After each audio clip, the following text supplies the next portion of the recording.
ভালো খাবার মানে শুধু ক্ষুধা মেটানো না, মনে রেখে যায় এক অন্যরকম অনুভূতি।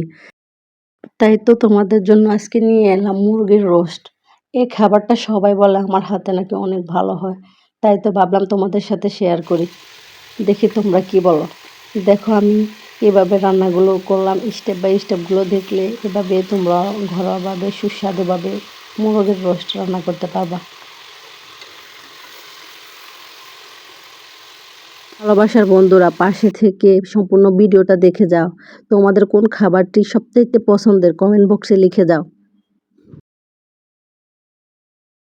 আমি আজকে মুরগির রোস্ট রান্না করলাম।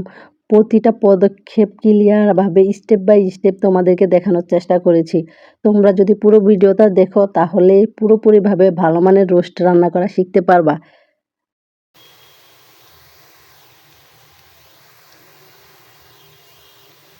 প্রথমে আমি মুরগগুলোকে ভাজি করে নিলাম, তারপর পেঁয়াজগুলোকে বেরেস্তা করে নিলাম, কিছুটা পেঁয়াজ উঠিয়ে রাখলাম আর কিছুটা পেঁয়াজ আমি রোস্ট রান্নার জন্য রেখে দিলাম। এখানে আমি আদা বাটা, জিরা বাটা, মরিচের গুঁড়া, বাদাম বাটা, গরম মশলা বাটা, সিক্রেট মশলা, তারপরে দুধ সব কিছু দিয়ে তারপরে কষিয়ে এর মাঝে আমি মুরগির গোশতটা দিয়ে দিলাম।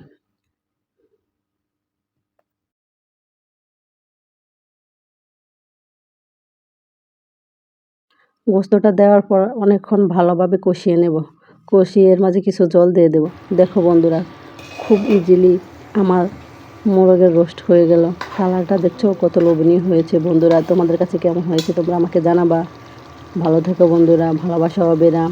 আশা করি ভিডিওটা ভালো লাগলে লাইক কমেন্ট শেয়ার করবে, পাশে থাকবে। আমাদের ভালোবাসা পেলে নতুন নতুন ভিডিও নিয়ে হাজির হব। আল্লাহ হাফেজ।